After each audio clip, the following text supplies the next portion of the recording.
ce matin, j'aimerais vous parler, et ça va aller un peu dans le sens de tout ce qu'on a chanté vraiment avec Vanessa et tout ce qui a été dit même dans les prophéties qui ont été apportées. Mais j'aimerais vous parler de la notion de vase. Je ne sais pas si vous connaissez ce passage qu'on va lire ensemble dans 2 Timothée 2, versets 19 et 21.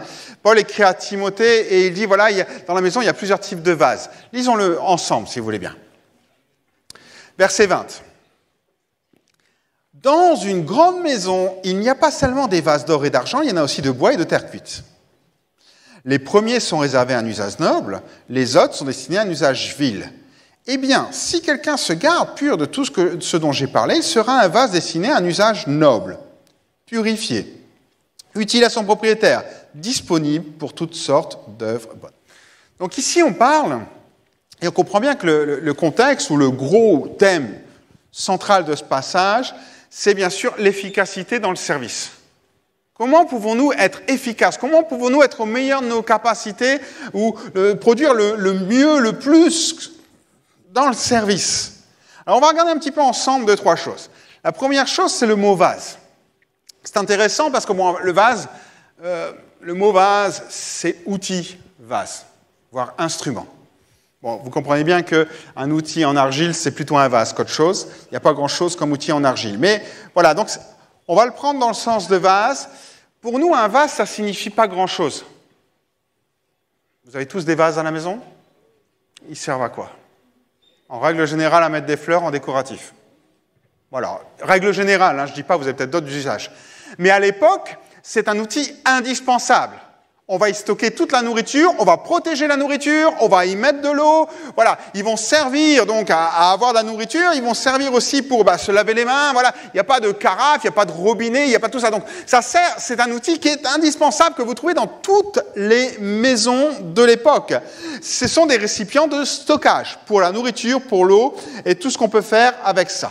Mais dans la Bible, il y a aussi une autre image, c'est que le chrétien est un vase. Qui est le premier à avoir été déclaré comme un vase? Paul. Souvenez-vous, acte 9, verset 15.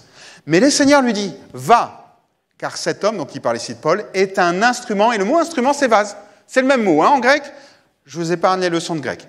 Que j'ai choisi pour porter mon nom devant les nations, devant les rois et devant les fils d'Israël. Donc, Paul est un vase que Dieu a choisi, ou un instrument, comme vous voulez, mais en tout cas, c'est le même mot que celui qu'on a dans notre texte de base, pour porter l'évangile devant les nations. Donc, on voit que nous sommes des vases.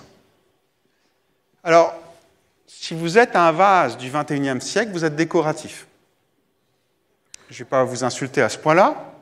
Je pense que personne ici n'a envie d'être un vase décoratif dans cette salle. Là, vous ne m'aimez plus, hein? Paul mentionne quand même une chose, même 2 choses. Il dit qu'il y a 2 types de vases. Il y a les vases d'or et d'argent. OK. Ceux qu'on va garder, ceux qu'on va usage noble, c'est-à-dire qu'on va les utiliser pour les grandes occasions. C'est un peu, je ne sais pas si vous avez de la vaisselle que vous sortez pour les grandes occasions à la maison. C'est un peu ça. On sort cette vaisselle-là, on ne la mange pas tous les jours avec, parce que si on casse une assiette ou on ébrèche quelque chose du service, waouh! Il y a là, en général, alors les plus anciens vont me comprendre, ou au moins ceux de ma génération, c'est la vaisselle du mariage, quoi. Voilà, il y a le service, 20 pièces qui est là, 40. Voilà, on la sort pour les belles occasions, un usage noble, parce que ça a de la valeur. De la valeur. Comprenez bien, la valeur, on a 2 manières de mesurer la valeur. La première chose, c'est bien sûr combien ça coûte. Mais la valeur, c'est le prix que ça a à nos yeux.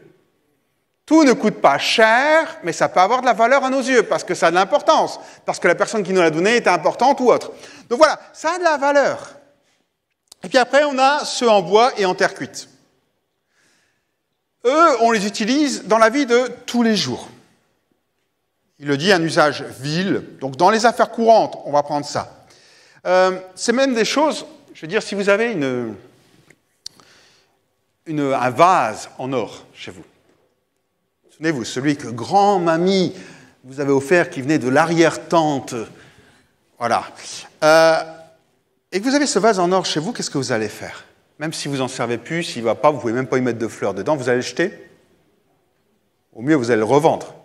Et si vous êtes attaché parce que c'est un héritage de famille, vous allez le garder dans un coin, même s'il ne vous sert à rien et vous encombre.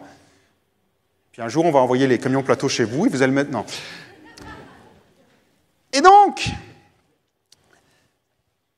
par contre, en ce qui concerne les ustensiles en bois et en argile qui sont plus courants, lorsqu'un vase en argile casse, qu'est-ce qu'on fait?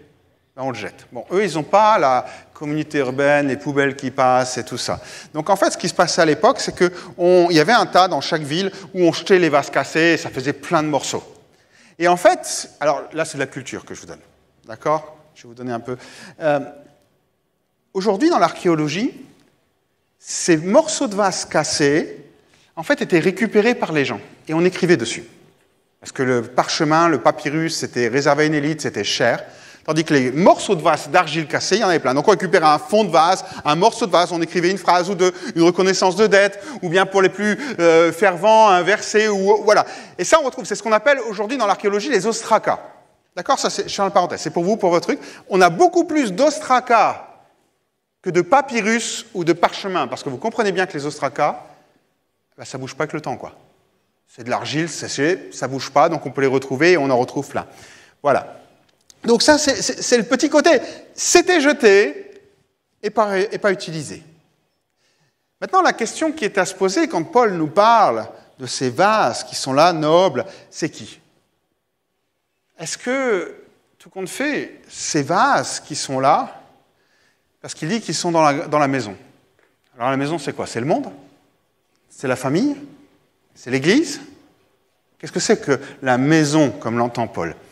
J'ai envie de vous dire, pour moi, en regardant 1 Timothée, chapitre 3, verset 14, la maison, c'est l'Église. Regardez ce qu'il dit, Paul. 1 Timothée 3, 14, verset 15. « Je t'écris ces choses avec l'espérance d'aller bientôt chez toi, afin que tu saches, si je tarde, comment il faut se conduire dans la maison de Dieu, qui est l'Église du Dieu vivant, la colonne et l'appui de la vérité. » Donc pour Paul, en fait, la maison... Et dans son discours avec Timothée, dans ses échanges de lettres avec Timothée, c'est l'Église. Donc on comprend bien que, tout compte fait maintenant, il y a plusieurs types de vases. Tous servent, mais tous n'ont pas le même usage. Et tous ces vases sont dans l'Église. Alors, loin de moi de vous dire quel vase vous êtes, à vous de définir quel vase vous voulez être. Si vous m'avez bien compris, c'est-à-dire qu'on peut être le vase, on a des choses à faire pour être le vase à usage noble. Donc, on peut l'appliquer aux différentes tâches que le Seigneur nous confie. Et maintenant, la question, c'est qu'est-ce qui détermine notre usage? Pourquoi on a un usage noble? Pourquoi on a un usage vil? Qu'est-ce qui fait la différence entre tout ça? Eh bien, il donne 2 choses sur lesquelles on va regarder un petit peu plus en profondeur. Le verset 21, il dit « Eh bien, si quelqu'un se garde pur... » Ok, là on a le premier indice. Pour être un usage noble, il faut se garder pur. Alors maintenant, on va essayer de comprendre ce qu'il entend par là. Puis le deuxième, vous le voyez dans le verset aussi, qui est là, « De tout ce dont j'ai parlé. » Donc il a parlé de choses. Il parle de pureté et de choses. Donc se conserver pur... Ça a demandé des sacrifices, tout compte fait, et on comprend qu'il s'approche de Timothée. Timothée est un jeune qui rentre dans le ministère. Il dit, écoute Timothée, il ne faut pas que tu fasses ça. Garde-toi pur. Garde-toi pur de tout ce que tu entends. Et d'ailleurs, on le voit très vite parce que lorsqu'on lit notre passage, l'une des règles pour comprendre un passage, c'est déjà de regarder les versets avant et après. Il y a un contexte. Paul, il fait comme nous, quand il parle d'une idée, eh ben, il la garde, il y a un fil conducteur. Il assimile pas des versets en les mettant les uns après les autres. Il y a des idées, il y a un fil conducteur. Vous, dans une conversation, vous ne sautez pas du coq à l'âne. Vous avez un objectif dans votre conversation et vous amenez les choses. Et bien, Paul, c'est exactement pareil. Donc, quand on regarde 2 Timothée 19, voilà ce qu'on lit. Donc, le verset juste au-dessus de notre passage. Cependant, le solide fondement posé par Dieu demeure. Il porte en guise de sceau les inscriptions suivantes. Le Seigneur connaît ceux qui lui appartiennent et qu'il se détourne du mal, celui qui affirme qu'il appartient à Dieu. Donc la première indice qu'on voit, c'est en effet la purification, c'est quoi? C'est comme la sanctification, c'est le même mot là. Et en réalité, ça nous invite à nous détourner de certaines choses.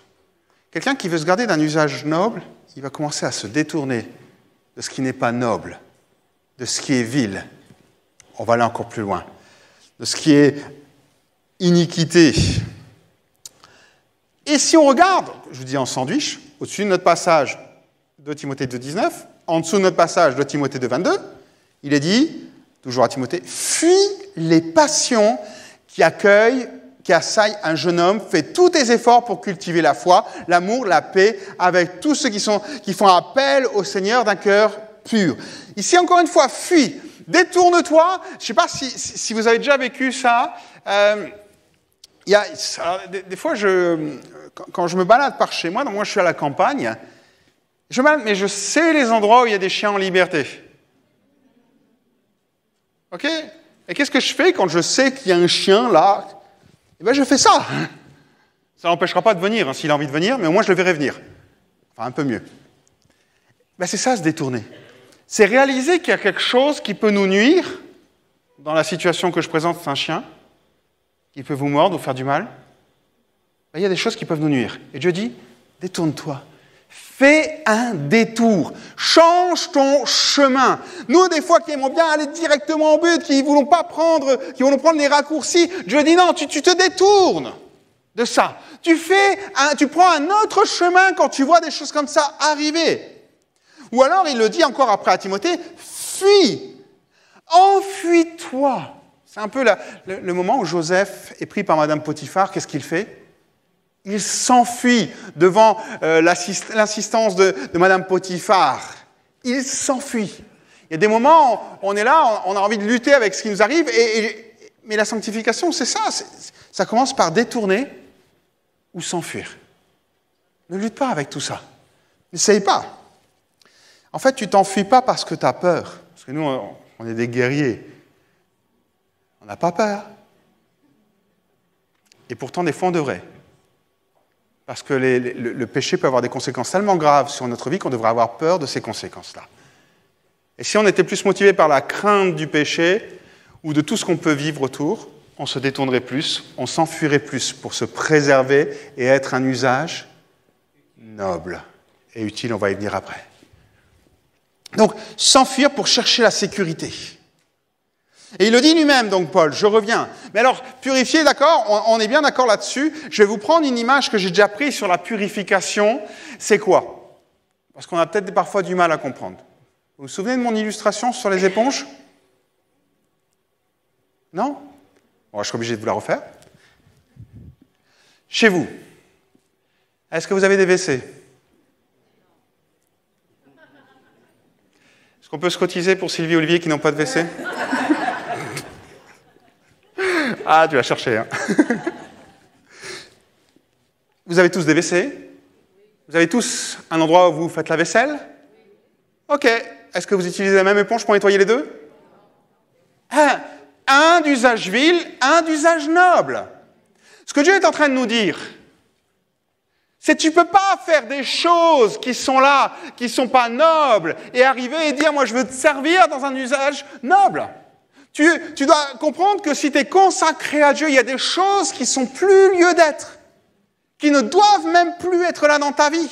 Tu dois comprendre qu'il y a des choses qui vont te souiller, qui vont te salir, qui vont t'empêcher d'être utilisé par Dieu pour faire des belles choses. Et c'est ça en fait. Alors Paul dit ceci au verset 16, donc il disait au verset qu'on a vu, tout ce dont je t'ai parlé. Donc de quoi a parlé Paul ? Ça c'est intéressant aussi. Il dit, au verset 16, « Évite les discussions vaines. Ne perds pas ton temps à des conversations mondaines sans valeur spirituelle. Tout cela a pour seul résultat de favoriser les progrès de l'impiété, en sorte que les hommes s'éloignent de Dieu et s'écartent de la vie conforme à sa volonté. La parole de ces gens est une véritable maladie infectieuse partout. Elle étend ses ravages comme la gangrène, elle ronge, se propage dans tout le corps. C'est le cas, par exemple, d'Hyménée et de Philette. Ils se sont écartés du droit chemin, ils se sont égarés loin de la vérité, prétendant que notre résurrection a déjà eu lieu. Ils cherchent ainsi à miner la foi de certains croyants. Ils ont réussi à renverser celle de plusieurs. Pourtant, Dieu lui-même a posé les fondations de son édifice, et elle reste inébranlable. Portant de ma part et d'autres, en guise de sceau, les inscriptions suivantes. Seigneur connaît ceux qui lui appartiennent et qui se détournent du mal, celui qui affirme appartenir au Seigneur.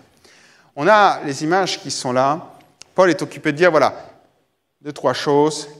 Il parle des paroles, tout compte fait.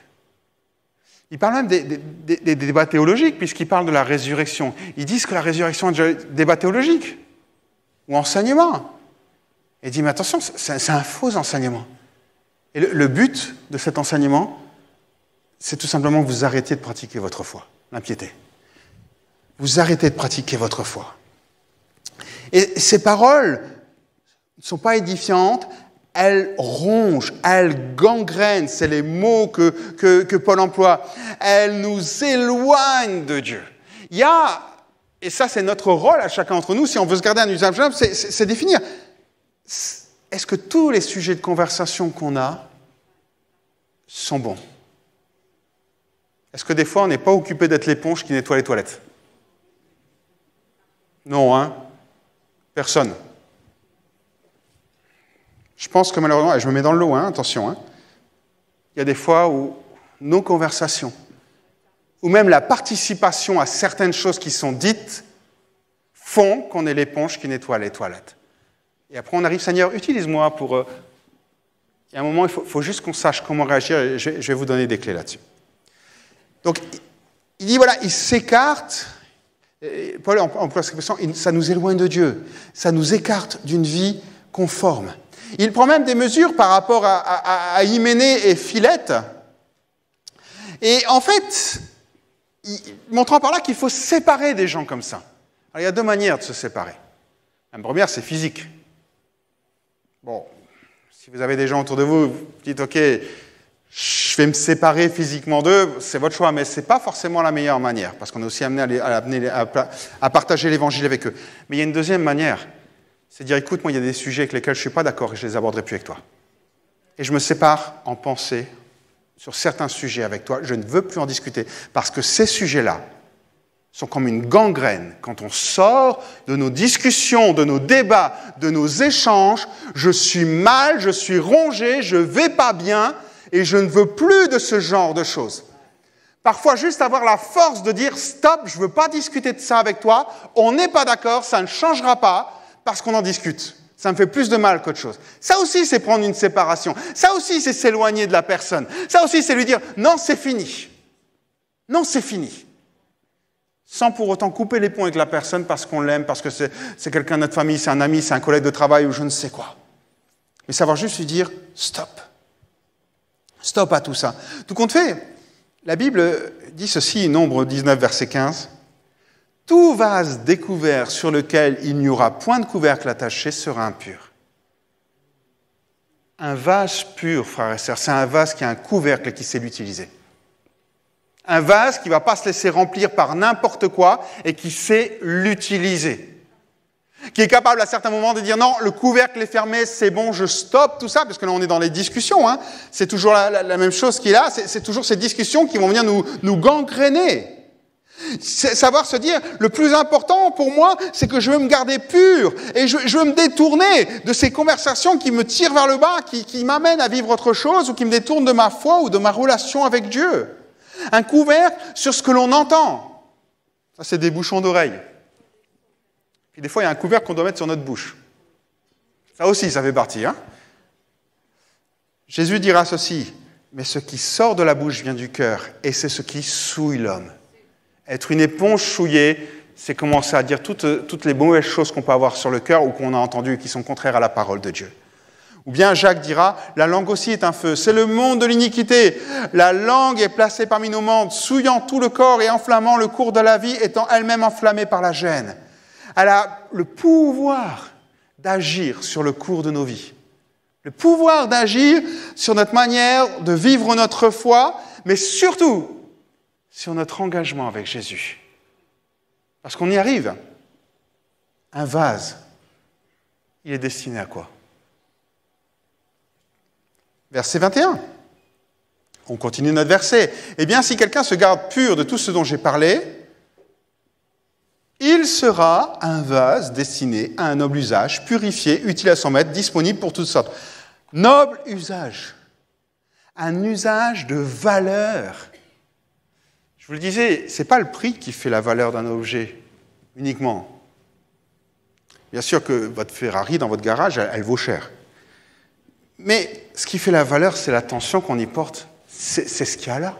Il y a des objets, je veux dire, il y a des mamans qui ont ici des dessins de leurs enfants. Bon, c'est pas du Picasso, hein. Enfin, bien que. Mais ça a de la valeur. Pour la maman, pour le papa, hein, le collier de nouilles que vous avez reçu, ça a de la valeur. En réalité, la question qu'il faut se poser, c'est Seigneur, qu'est-ce que je peux faire pour toi qui a de la valeur? Parce que c'est le regard de Dieu sur notre vie, sur ce que nous apportons. Et Dieu dit, voilà, un usage noble, tu vas faire des choses de valeur pour moi. Pas forcément aux yeux des autres, parce qu'il y a des gens de valeur ici, et on remarque peut-être même pas ce qu'ils sont en train de faire. Mais Dieu le remarque. Et il dit, toi, tu as un vase noble. Et tu as un usage noble. Et c'est le regard de Dieu qui est important, plus que nous, ce qu'on peut poser sur ce que l'un ou l'autre fait. Première chose, donc, qui sera destiné à un usage noble. Purifié, donc on l'a vu, hein, c'est-à-dire séparé des choses profanes, mises à part pour un usage particulier. Souvenez-vous, les poches, WC, vaisselle, voilà. Et là aussi, c'est surprenant parce qu'il y a une chose qui nous sert à tout. Le pire comme le meilleur. C'est quoi? Allez, on va le lire ensemble. Jacques 3, verset 9. Nous nous en servons pour louer le Seigneur, notre Père. Vous avez trouvé? Et nous nous en servons aussi pour maudire les hommes. Donc c'est pas d'aujourd'hui, ça. Hein? Pourtant créé en sorte qu'il lui ressemble. De même, de la même bouche sortent bénédiction et malédiction. Mes frères et sœurs, il ne faut pas qu'il en soit ainsi. Avez-vous déjà vu l'eau douce et le salé jaillir d'une même source et par la même ouverture? Un figuier, frères et sœurs, peut-il porter des olives ou une vigne des figues? Une source salée ne peut non plus pas donner de l'eau douce. On a ici déjà à l'époque avec Jacques, il explique que tout compte fait, notre bouche, elle peut donner des choses qui sont tout à fait contradictoires. Je reprends l'image de l'éponge. Notre bouche, quand elle loue le Seigneur, elle fait les belles choses. Quand elle critique quelqu'un, qu'il soit dans l'église, qu'il soit au travail, que ce soit n'importe où, dans votre famille, elle est occupée de nettoyer les WC. Et là, on arrive, on nettoie les WC la semaine, on arrive le dimanche, et on loue le Seigneur. Et Dieu dit, mais c'est bien ce que tu fais. Ok, j'entends tes belles paroles. Mais est-ce qu'elles ont de la valeur aux yeux de Dieu? Elles peuvent avoir de la valeur aux yeux de tous ceux qui t'entendent parce que tu pries super bien. Mais est-ce qu'elles ont de la valeur aux yeux de Dieu dans ce que tu fais? Il continue, il dit, voilà, utile à son propriétaire. Facile à utiliser, c'est le mot en fait. Je ne sais pas si vous avez vu quelque chose qui est fort dans les outils maintenant, c'est qu'ils sont ergonomiques. Facile à utiliser. Vous avez des manches, des trucs, des tas de choses pour que les outils, pour qu'on puisse bien les prendre en main, etc. Facile à utiliser. Une autre chose, disponible pour toutes sortes d'œuvres bonnes. En fait, ils sont prêts, ils sont disposés. Les gens qui sont purs, ils sont là et Dieu dit, voilà, t'es prêt? Oui, Seigneur, je suis prêt, moi. Je suis prêt à être utilisé, je suis là, je suis disponible, utilise-moi, je suis facile. Voilà, en fait, c'est ça que Dieu dit. Quelqu'un qui a un usage noble, c'est quelqu'un, je sais pas, vous imaginez les vases que vous pouvez avoir, il y a des vases qui sont plus maniables que d'autres. D'accord, une cruche ou quoi, vous savez que cette cruche-là, quand vous mettez un liquide dedans, il y a la moitié qui se renverse à côté, parce que c'est mal fichu, juste pour la déco. Et bien voilà, Dieu dit, voilà, c'est la même chose, disponible pour toutes sortes d'œuvres, préparé, disposé. En gros, un vase d'honneur, il est opérationnel. Il n'est pas souillé, il est facile d'utilisation par Dieu, il est prêt à être utilisé par Dieu. Alors, je vais conclure là-dessus, parce qu'il y a une particularité dont je n'ai pas parlé du vase. C'est qu'un vase, il est rempli. Peut-être que nous, nos vases à la maison ne sont pas remplis, hein. Ce que je vous dis, c'est des objets décoratifs, mais à l'époque, ils sont tous remplis. Tous remplis, ils vont être remplis de grains, de farine, d'eau, de vin, d'huile, ce que vous voulez, mais ils sont remplis de choses qui vont servir, parce que c'est le seul moyen de conserver les aliments. Et donc, un vase, j'ai envie de dire, si vous prenez un vase, à l'époque, s'il contient de l'huile, eh bien, il va sortir de l'huile. C'est une grande découverte que je viens de vous dire là. Ça mérite au moins le prix Nobel. Mais vous voyez où je veux en venir. Par contre, s'il est vide, il n'y a rien qui sort. Ça, c'est important aussi à le déterminer. Qu'est-ce qu'il y a dans les vases que nous sommes?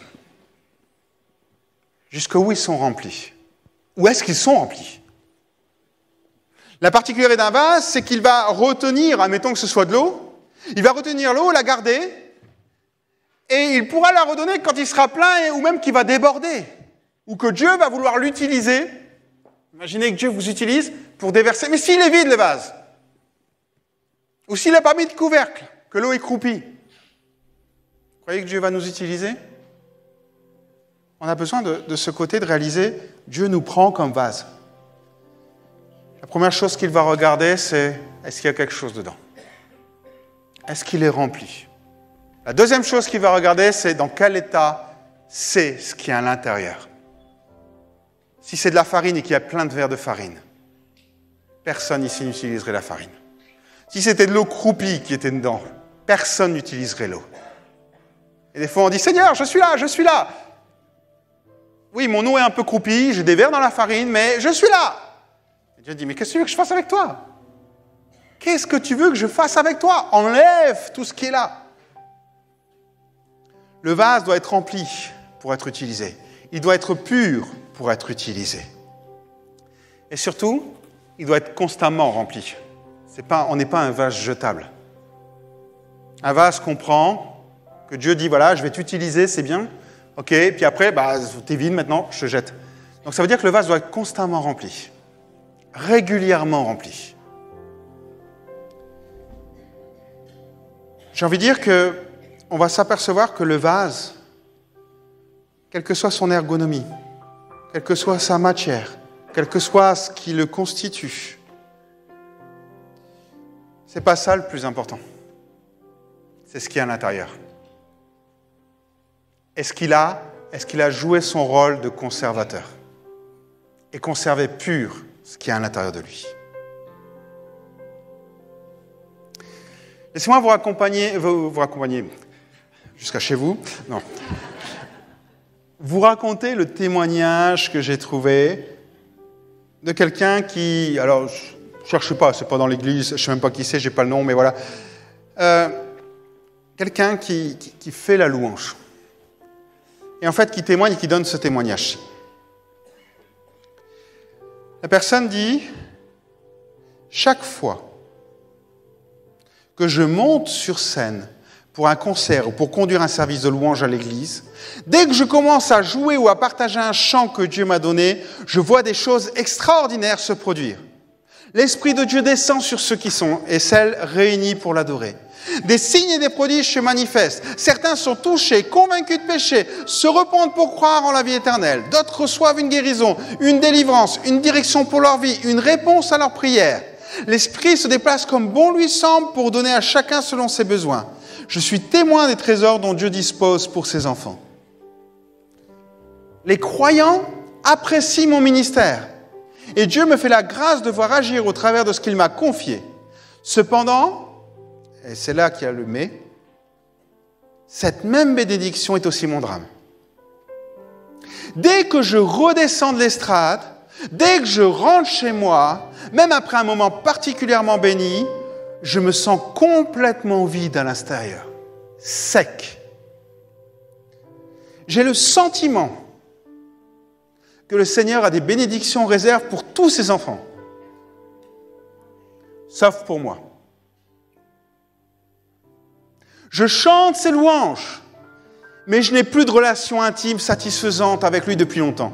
Je me sens vide à l'intérieur, hypocrite. Je crois dans la réalité de sa présence dans la vie des croyants, mais je ne la vis plus pour moi-même. Et la personne se pose cette question, comment est-ce arrivé?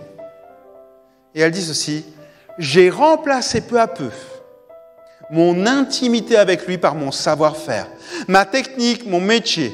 Faute de temps et de volonté, aujourd'hui, je n'ai plus l'impression qu'il m'aime et veut me bénir, moi aussi. Elle a remplacé sa relation avec Dieu par son savoir-faire. Lorsque Dieu nous appelle à le servir, ce qu'il veut, c'est que nous communiquions ce que nous avons appris dans notre cheminement, ce que nous vivons avec lui. plutôt que d'apprendre à savoir faire les choses et à être des professionnels dans tous les domaines. Avoir un potentiel, ce n'est pas suffisant pour mettre cette richesse en avant. Et ce n'est pas parce que nous sommes à la maison de Dieu que nous sommes forcément des vases remplis ou même remplis de belles choses. Et maintenant, c'est le résultat aussi de notre choix. Qu'est-ce qu'on veut faire de nos vies? Permettez-moi de reprendre ce verset. Paul dit ceci: « Nous portons ce trésor dans des vases de terre, afin que cette grande puissance soit attribuée à Dieu et non pas à nous. » Vous pouvez vous appuyer sur vos compétences, sur tout ce que vous savez faire, vos capacités, votre expérience, et être un vase. Et tout compte fait, vous pouvez être un vase tellement fragile que vous êtes brisé. Et ce matin, je voudrais m'adresser peut-être à tous ceux qui sont brisés. Ceux qui peut-être ont vécu les mauvaises expériences. Ceux qui ont besoin de dire, Seigneur, je veux que ce qui est à l'intérieur de moi soit purifié. Je veux être un usage noble pour toi. Peut-être que c'est ta situation, tu entends, et tu sais les choses. On ne va pas te demander de les confesser devant, mais tu sais que tu as besoin de changer ton attitude. J'ai envie de te le dire. Tu n'es pas là pour nettoyer les toilettes. Dieu a plus pour toi. Beaucoup plus pour toi. Et peut-être que tu es aussi cette personne qui est là. Moi, je suis complètement vide. J'apporte, personne ne voit. Personne ne voit dans l'église que ça ne va pas. J'apporte, je suis fidèle, j'ai des capacités, je sais faire les choses. Mais au fond de moi-même, je suis tellement vide que quand je rentre chez moi, ce qu'on a vécu à l'église, c'est une chose. Mais ce que je vis à l'intérieur, c'est totalement différent.